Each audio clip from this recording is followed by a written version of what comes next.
I welcome Dr. Mangala Dissanayake.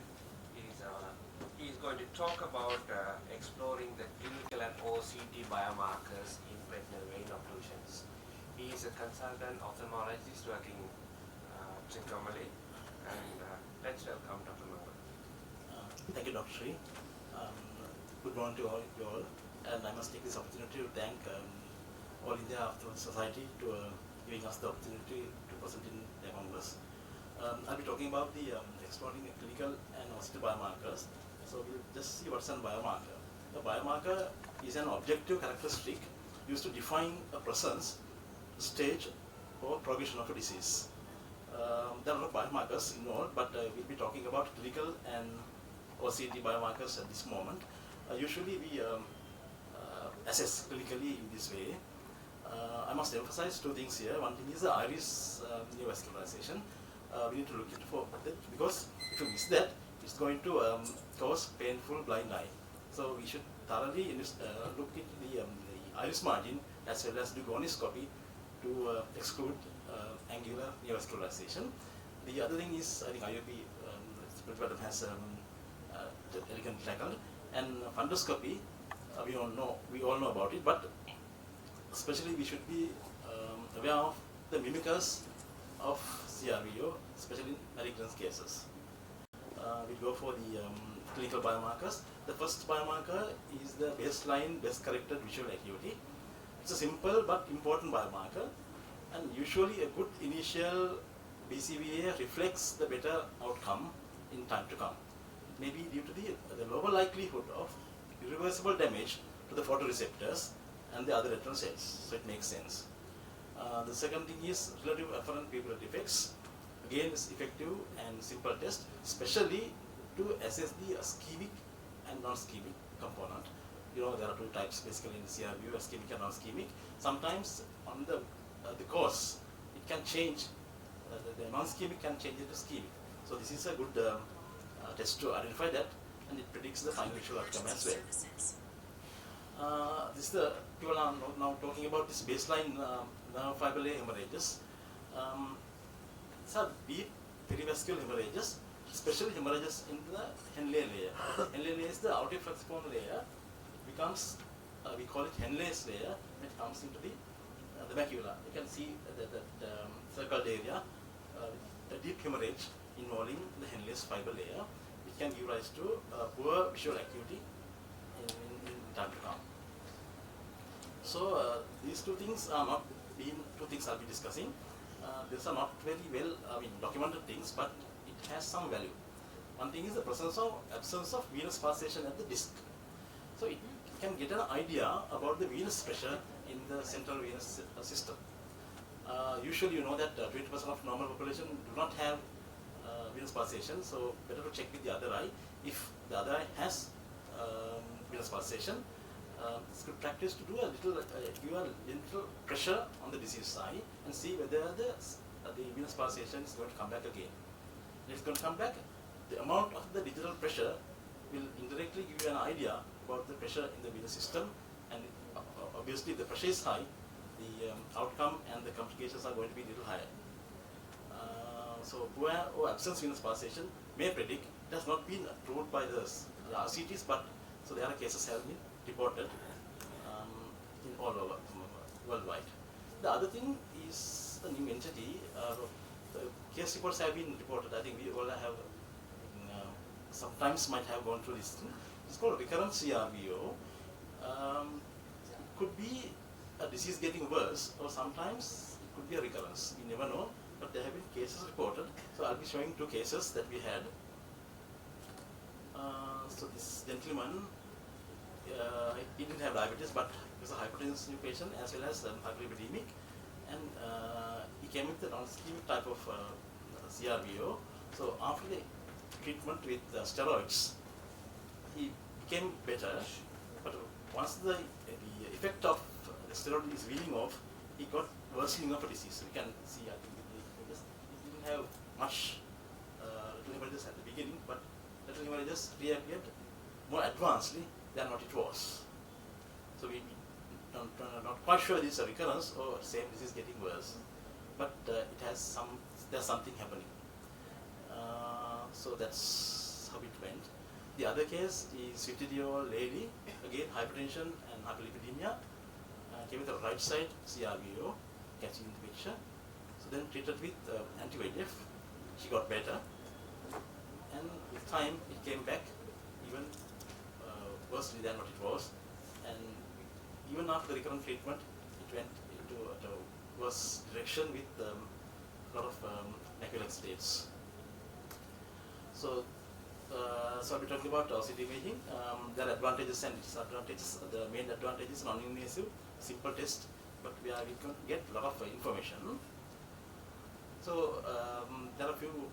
That's the main markers I have listed down. Two things the last things I'll be discussing because those are not well documented, but emerging things that you can find in OCT. The first thing is central subfield thickness. Earlier, people thought that's a very significant thing.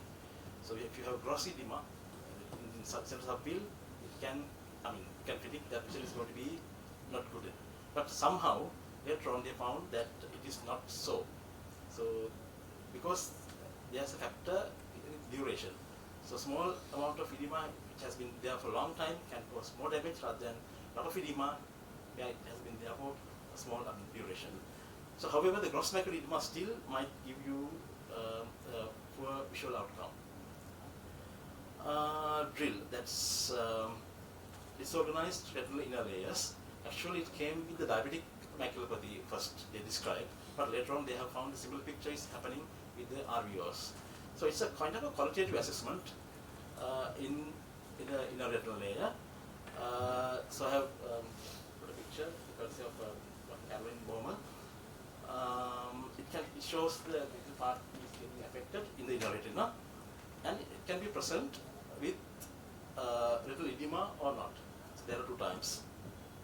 So presence of drill is not a good sign because it can obviously there's a kind of a dearrangement in the inner retinal layers.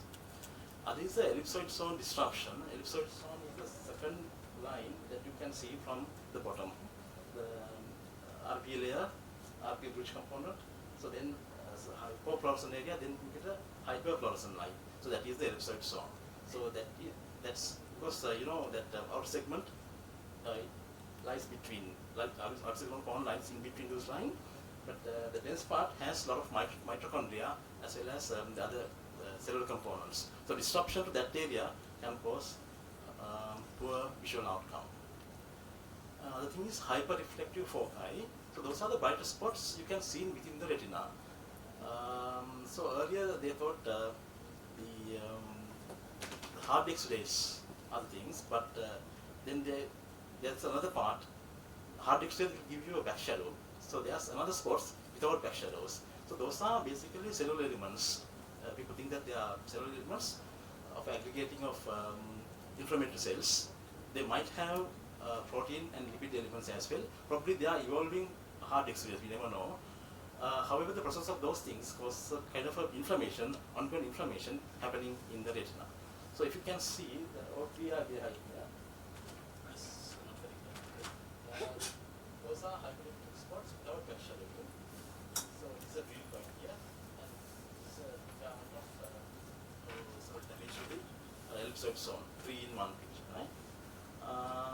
The choroidal edema. Now people are talking about the choroidal edema. The problem is we don't have much imaging to assess the choroid, but now the imaging things are coming up because now people do think that choroidal edema has a part to play. So that's why the current thinking of newer patterns of treatment are emerging.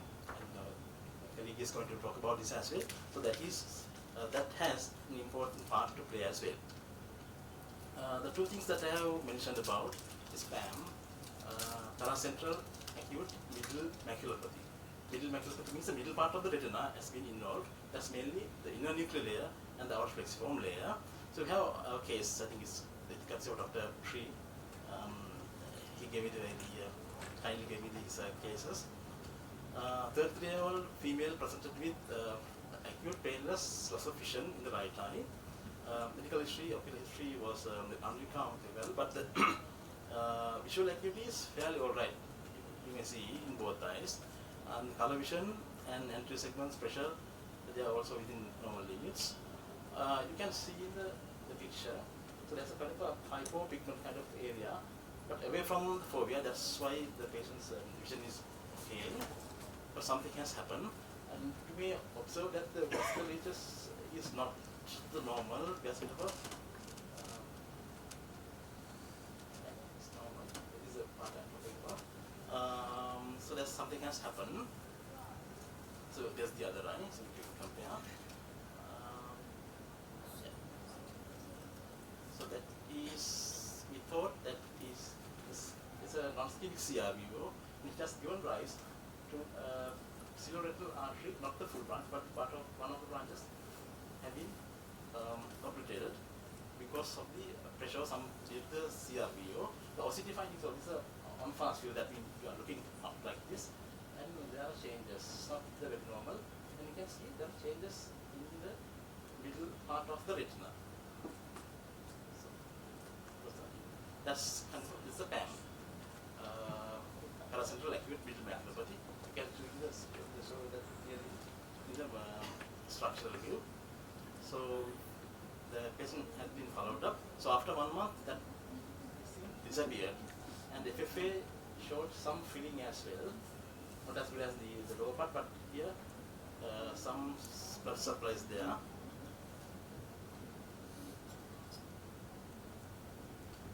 And this is the important thing I want to highlight.